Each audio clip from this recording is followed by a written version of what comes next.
Sir, ನೀವು ವೀರಪ್ಪನ್ ಗ್ಯಾಂಗಿಗೆ ಯಾವಾಗ ಸೇರ್ತೀರಾ? ನೀವು ಎಷ್ಟು ಆನೆಗಳನ್ನ ಹೊಡೆದಿದ್ದೀರಾ? ಆನೆಗಳನ್ನ ಸಾಯಿಸ್ಬೇಕಾದ್ರೆ ನಾನು ತಪ್ಪು ಮಾಡ್ತಾ ಇದ್ದೀನಿ, ಆನೆಗಳನ್ನ ಕೊಲ್ತಾ ಇದ್ದೀನಿ ಅಂತ ಯಾವತ್ತು ಫೀಲ್ ಆಗಿಲ್ಲ. ತಿಂತಕ್ಕಂಥ ಒಂದೊಂದು ತನ್ನಾನ ಅವ್ರದ್ದೇ. ಇವತ್ತು ನಿಮ್ಮ ಮುಂದುಗಡೆ ನಿಂತ್ಕೊಂಡಿರೋದು ಅವರಿಂದ. ಅವ್ರು ಹಾಕಿದ ಬಿಚ್ಚೈ ಬಾಳು ಆ ಥರ ಅದಕ್ಕೆಲ್ಲ ಎಷ್ಟು ಜನ ಸರ್ ನಮ್ಮ ದೇಶದಲ್ಲಿ ಇರ್ತಾರೆ. ನಾನು ಅವ್ರ ಬಗ್ಗೆ ತುಂಬ ಓದಿದ್ದೀನಿ.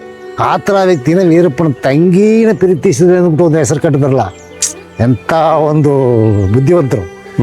ನನಗೆ 30-40 ವರ್ಷ ಆಗಿರ್ಬೋದು, ನಾ ಎಲ್ಲಿ ಲಗ್ನ ಮಾಡಿ ನನಗೆ ಮಕ್ಕಳು ಅದೆಲ್ಲ ಒಂದು ಪಾಯಿಂಟ್ ಇಲ್ಲ. ಸರ್, ನೀವು ವೀರಪ್ಪನ್ ಗ್ಯಾಂಗಿಗೆ ಯಾವಾಗ ಸೇರ್ತೀರಾ? ಸರ್, ನಾನು 13 ವಯಸ್ಸಿಗೆ ಸೇರ್ತೀನಿ. ನಿಮಗೆ 13 ಏಜ್ ಇದ್ದಾಗ? 13ಗೆ ಒಂದು 25-26ಗೆ ಬಂದು 90ರಲ್ಲಿ DCF ಸಾಹೇಬ್ರ ಹತ್ರ ಸರೆಂಡರ್ ಆಗ್ತೀವಿ. ನೀವು ಮಾತ್ರ ಸರೆಂಡರ್ ಆಗ್ತೀರಾ ಅಥವಾ ಎಲ್ಲರೂ ಆಗ್ತಾರಾ? 22 ಜನ ಅವನ ಜೊತೆಗೆ ವೈಮನಸ್ಸು ಮಾಡಿಕೊಂಡು ಸಾಹೇಬರು ಬಂದು ಮೆಸೇಜ್ ಕಳಿಸ್ತಾರೆ. ಏನು ಮಾಡಲ್ಲ, ಏನೋ ತಪ್ಪಾಗಿದೆ ಶ್ರೀನಿವಾಸ್ ಅವರು ಅವರೆಲ್ಲ ಬರಲಿ, ನಮ್ಮ ಯಾರು ಬಂದು ಕರೆದಿಲ್ಲ, ನಮ್ಮ ಅಣ್ಣ ತಮ್ಮದ ಹತ್ರ ಹೇಳಿ ಕಳಿಸಿದೆ ಬರಲಿ, ಏನೋ ಅಷ್ಟಿಷ್ಟು ವ್ಯವಹಾರ ಮಾಡುವ, ಒಂದು 6 ತಿಂಗಳು 1 ವರ್ಷ ಜೈಲಲ್ಲಿ ಇರ್ಬೇಕಾಯ್ತದೆ, ಪುನಃ ಬಂದ್ಮೇಲೆ ಅವ್ರಿಗೆ ಹೊಸ ಜೀವನ ನಾನೇ ಕೊಡಿಸ್ತೀನಿ, ಕಾಡಲ್ಲಿ ಇದ್ರೆ ಖಂಡಿತ ಗುಂಡಾರಿ ಸಾಯಿಸ್ಬಿಡ್ತಾರೆ ಬರೀಲಿ ಅಂತ ಒಂದು ಸಾಹೇಬ್ರು ಹೇಳಿದ ತಕ್ಷಣ 22 ಜನ ಬಂದು ಸಾಹೇಬ್ರ ಹತ್ರ ಬಂದು ಸರೆಂಡರ್ ಆದ್ವಿ. 22 ಜನದಲ್ಲಿ ಈಗ ಒಂದು 2-3 ಜನ ಇರ್ತೀವಿ. ಸಾಹೇಬರು ಹತ್ರ ಸರೆಂಡರ್ ಆದವರು ಯಾರಿಗೂ ಏನು ತೊಂದರೆ ಆಗಿಲ್ಲ. ಈಗ ಬಂದ್ರು ರೋಗ ಬಂದು ಸತ್ತೋದ್ರು, ಹಂಗೆ ಸತ್ತೋದ್ರು. ಜೈಲಲ್ಲಿ 6 ವರ್ಷ, 6 ವರ್ಷಕ್ಕೆ ಮೇಲೆ ಆಗಿಬಿಡ್ತು. ಜಾಮೀನು ಕೊಟ್ರೆ ಹೊರಗಡೆ ಬರೋದು ಬೇಡ. ಆವಾಗ ನಾನು ಜೈಲಲ್ಲಿರುವಾಗ MP ಜಯರಾಜು, ಕೊತ್ತೋಲ್ ರಾಮಚಂದ್ರ, ಈ ಮುತ್ತಪ್ಪ ರೈ, ಈ ಜೋಳಳ್ಳಿ ಕೃಷ್ಣಪ್ಪ, ಇವರೆಲ್ಲ ಜೈಲಲ್ಲಿ ಇದ್ರು. ಅವ್ರು ಹೇಳಿದ್ರು, ನಿಂತ ಸನ್ನಿವೇಶದಲ್ಲಿ ನೀವು ಹೊರಗೆ ಹೋದ್ರೆ ಪೊಲೀಸ್ನವ್ರು ಈ ಇಲ್ಲಿ ಗೇಟಲ್ಲಿ ತಡ್ಕೊಂಡು ಹೋಗಿ ವೀರಪ್ಪನ ಗುಂಡಾರಿಸ್ಬಿಡ್ತಾರೆ. ಈ ರಾಷ್ಟ್ರದಲ್ಲಿ ಒಂದೇ ಜಾಗ ಅಂದ್ರೆ ಜೈಲೇ, ಜೀವಕ್ಕೆ ಸೇಫ್ ಎಂದರೆ. ಅದ್ರ ಜಾಮೀನೇ ಬೇಡ ಅಂದ್ಬಿಟ್ಟಿದ್ವಿ.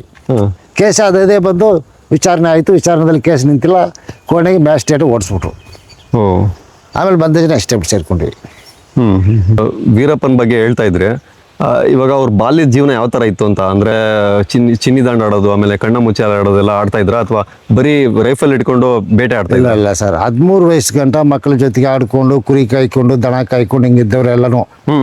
ನಾವೇನೋ ಶಿಕಾರಿ ಮಾಡ್ಬೇಕು ಅದೆಲ್ಲ ಇಲ್ಲ. ದೊಡ್ಡವರು ಹೋಗೋದು ನೋಡ್ಬಿಟ್ಟು ನಾವು ಹಿಂದ್ಗಡೆ ಹೋಗಿ ಅದನ್ನ ಕಲ್ತ್ಕೊಂಡಿವಿ.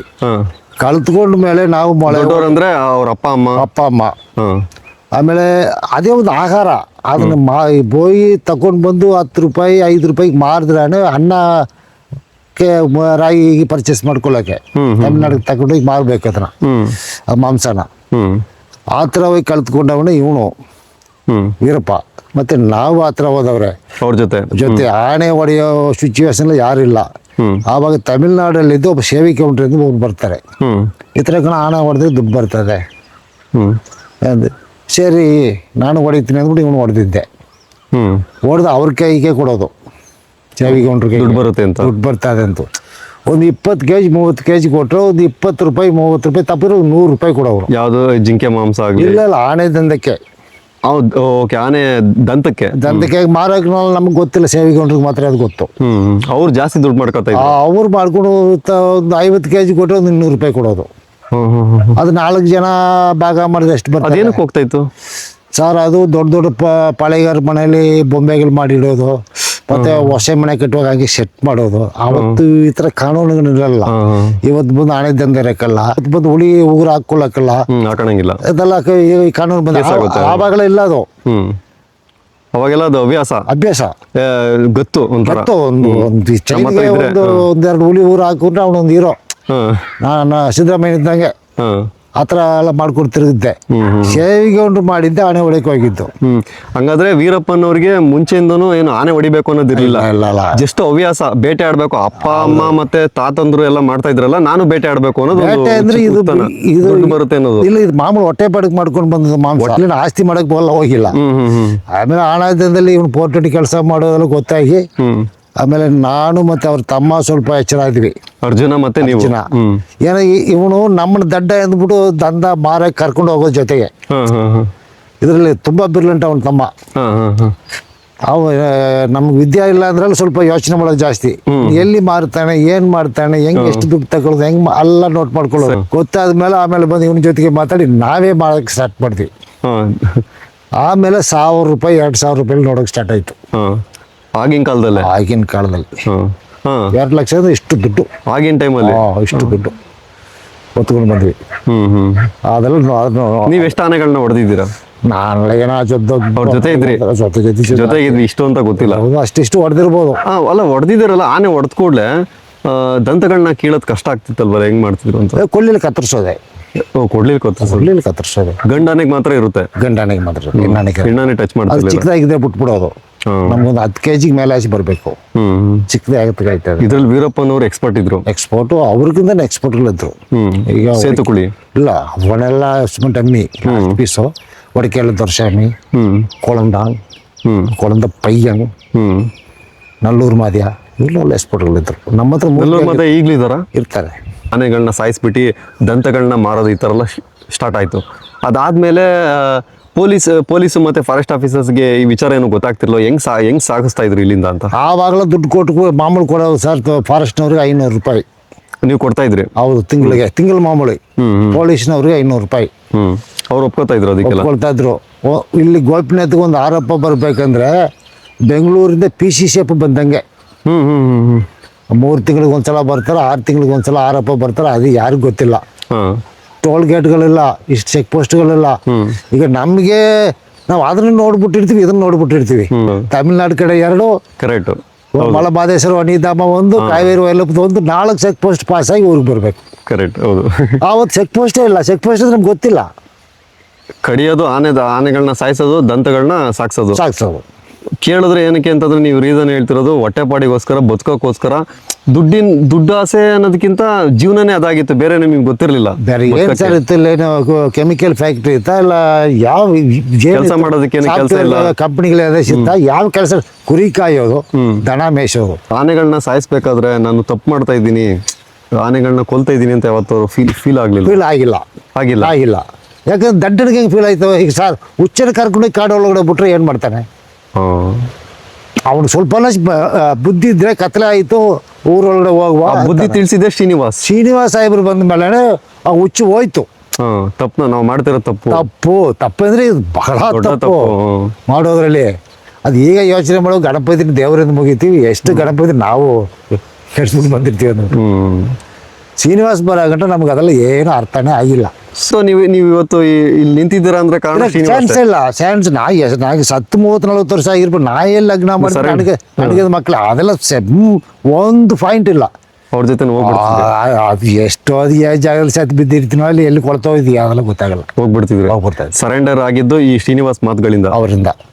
ಇವತ್ತು ನಿಮ್ಮ ಮುಂದ್ಗಡೆ ನಿಂತ್ಕೊಂಡಿರೋದು ಅವರಿಂದ. ತಿಂತಕ್ಕಂಥ ಒಂದೊಂದು ತುತ್ತು ಅನ್ನನೂ ಅವ್ರದ್ದೇ. ಅವ್ರು ಹಾಕಿದ ಬಿಚ್ಚೈ ಬಾಳು ಆ ಥರ. ಅದಕ್ಕೆಲ್ಲ ಎಷ್ಟು ಜನ ಸರ್ ನಮ್ಮ ದೇಶದಲ್ಲಿ ಇರ್ತಾರೆ? ನಾನು ಅವ್ರ ಬಗ್ಗೆ ತುಂಬ ಓದಿದ್ದೀನಿ. ಮತ್ತು ಇನ್ನೊಂದೇನಂದ್ರೆ ಇಲ್ಲಿ ಬರೋದಕ್ಕಿಂತ ಮುಂಚೆ ತುಂಬ ವಿಡಿಯೋಸ್ಗಳನ್ನ ನೋಡಿದೆ ಅವ್ರ ಬಗ್ಗೆ. ಅಂದರೆ ಅವರು ಗಾಂಧಿ ತತ್ವನ ಫಾಲೋ ಮಾಡ್ತಾರೆ. ನಿಜ. ಆ ಥರ ವ್ಯಕ್ತಿನ ವೀರಪ್ಪನ ತಂಗಿನ ಪ್ರೀತಿಸಿದ್ರೆ ಅಂದ್ಬಿಟ್ಟು ಒಂದು ಹೆಸರು ಕಟ್ಟಿದ್ರಲ್ಲ, ಎಂಥ ಒಂದು ಬುದ್ಧಿವಂತರು. ಹೌದು. ಅಲ್ಲ ಸರ್, ನನಗೂ ಅದೇ, ಆ ಥರ ವ್ಯಕ್ತಿಗೆ ಆ ಥರ ಒಂದು ಕಳಂಕ ಕಟ್ಟಿ ನಂಬಿಸಿ ಅರ್ಜುನ ಕರ್ಕೊಂಡು ಹೋದ್ರಲ್ಲ, ದೊಡ್ಡ ತಪ್ಪದು. ಕರ್ಕೊಂಡು ಹೋಗಿ ಈಗ ಅವನು ಸರ್, ಅವನು ಹೋದನ. ವೀರಪ್ಪನು ಯಾವಾಗ ಈ ಕೆಲಸಕ್ಕೆ ಇಳಿದಿದ್ದು ಬೇಟೆ ಆಡೋದಕ್ಕೆ? ಅವನು ಸುಮಾರು 13-14 ವಯಸ್ಸಿಗೆಲ್ಲ ಆನೆ ಹೊಡೆಯಕ್ಕೆ ಸ್ಟಾರ್ಟ್ ಮಾಡಿಬಿಟ್ಟವನ ಸರ್. 14 ಏಜಿಗೆನೆ ಸ್ಟಾರ್ಟ್ ಮಾಡಿಬಿಟ್ಟವನು.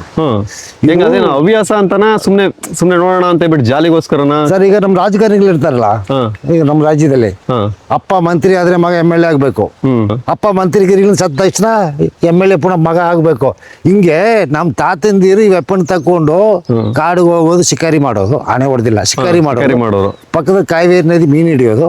ಒಳ್ಳೆ ಪಟ್ಟಿ ಶರಾಪು ಇವತ್ತೆಲ್ಲ ಸಿಕ್ಕದಲ್ಲ, ಅದು ರಿಯಲ್ ಪ್ಯೂರ್ ಪಟ್ಟಿ ಶರಾಪು, ಸರಾಯಿ. ಇದಕ್ಕೆ ಒಂದು ಅಂತಿಮ ಬಂದದ್ದು ಶ್ರೀನಿವಾಸ ಸಾಹೇಬ್ರು ಬಂದ ಮೇಲೆ. ಇದೆಲ್ಲ ಮಾಡಬಾರದು ಎಂದು ಜೀವನ ಅಂದ್ರೇನು ಏನಂದ್ಬಿಟ್ಟು ಕಾನೂನು ಹಿಂಗೆಲ್ಲ ಇದೆ. ಆಮೇಲೆ ಜೈಲಿಗೆ ಹೋದ್ಮೇಲೆ ನಾವು ಲಾ ಮಾಡಕ್ಕೆ ಸ್ಟಾರ್ಟ್ ಮಾಡ್ಬಿಟ್ಟು. ಈಗ ಎಷ್ಟೋ ಲಾಯರ್ಗಳು ಇರ್ತಾರೆ, ರಾಮ್ ಜೇಠ್ಮಲಾನಿ ಅವರು ಇವರು ಅಂತಾರಲ್ಲ, ಇವರೆಲ್ಲ ಕಾಲೇಜಲ್ಲಿ ಬಂದು ಲಾ ಮಾಡಿದವರು. ನಾವು ಇದಕ್ಕಿಂತ ನ್ಯಾಚುರಲ್ ಆಗಿ ಜೈಲೊಳಗಡೆ ಹೋಗಿ ಲಾ ಮಾಡ್ತೀವಿ. ಆಮೇಲೆ ಎಲ್ಲ ಸ್ವಲ್ಪ ಬುದ್ಧಿ ದೇಶ ಕಾನೂನು ಎಲ್ಲ ತಿಳಿಯಿತು. ಆಮೇಲೆ ನಮ್ಮ ಕೂಟದ ಮಕ್ಕಳೆಲ್ಲ ಸ್ವಲ್ಪ ವಿದ್ಯಾವಂತರಾದರು.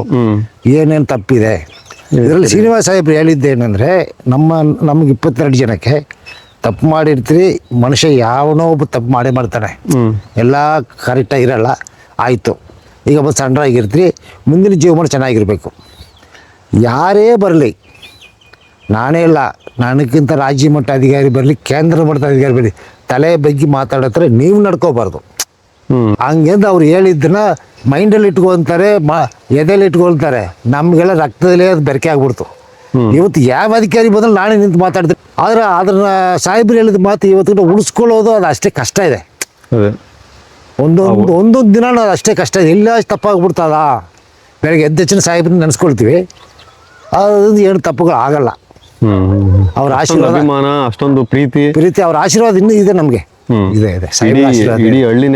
ಅಲ್ಲಿಗೆ ಆಶೀರ್ವಾದ ಇದೆ. ಇವತ್ತು ಅಲ್ಲಿ ನಮಗೆ ನೋಡಿದ್ರೆ ಒಂಥರ ಆಶ್ಚರ್ಯ ಇದೆ. ಏನು ಒಳ್ಳೆ ಬಿಲ್ಡಿಂಗ್ಗಳು, ಮಕ್ಕಳು ವಿದ್ಯಾವಂತರು, ಏನು AC TV ಎಲ್ಲ ಆಗ್ಬಿಟ್ಟಿದೆ. ಮುಂಚೆ ಎಲ್ಲ ಒಂದು ಹಂಚಿನ ಮನೆನೂ ಸಿಗ್ತಾ. ಅಯ್ಯೋ, ರೇಡಿಯೋನೇ ಇಲ್ಲ ಸರ್, ರೇಡಿಯೋನೇ ಇಲ್ಲ. ನಾವೇ ತಗೊಂಡು ಬಂದ್ವಿ ಟೇಪ್ ರಿಕಾರ್ಡು. ಅವಾಗ 1000 ಕ್ಯಾಸೆಟ್ ಟೇಪ್ ರಿಕಾರ್ಡು. ನೀವು 13ನೇ ವಯಸ್ಸಿಗೆ ಸೇರ್ಕೊತೀರಾ.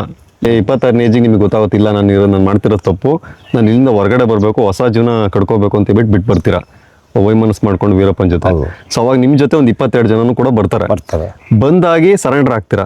ಸರೆಂಡರ್ ಆದ್ಮೇಲೆ ನಿಮ್ ಜೊತೆ ಇದ್ರಲ್ಲ 22 ಜನ, 21 ಜನ, ಅವರಿಗೂ ನಿಮ್ ತರನೇ 6 ವರ್ಷ ಜೈಲ್ ಶಿಕ್ಷೆ ಆಗುತ್ತಾ ಅಥವಾ ಬೇರೆ ತರ ಆಯ್ತು ಸರ್? ಅವ್ರವ್ರ ಕೇಸ್ ಮೇಲೆ ಡಿಫರೆನ್ಸ್ ಆಯ್ತು. ಆಮೇಲೆ ಹೊರಗೆ ಬರುವಾಗ ಬಂದವರೆಲ್ಲ ಪುನಃ ವೀರಪ್ಪನ ಹತ್ರ ಹೋಗೋ ಸ್ಟಾರ್ಟ್ ಮಾಡ್ಬಿಟ್ರು. ಜೈಲ್ ಶಿಕ್ಷೆ ಮುಗಿದ್ಮೇಲೆ ಮತ್ತೆ ಹೋಗಕ್ಕೆ ಸ್ಟಾರ್ಟ್ ಮಾಡಿದ್ರು. ಹೊಡಕೆ ಬಂದು 6 ಜನ ಹೋಗೋದಿಲ್ಲ ಅಂತ ಬಂದವನು DCM ಸಾಹೇಬ್ರು ಕರ್ಕೊಂಡು ಹೋಗಿ ಹೊಡೆಯಕ್ಬಿಟ್ಟ. ಆಮೇಲೆ ಹೊಡಕೆ ಹೇಳಿದ ವರ್ಷ ಅವನು ಹೋಗಿ ಸೇರ್ಕೊಂಡ.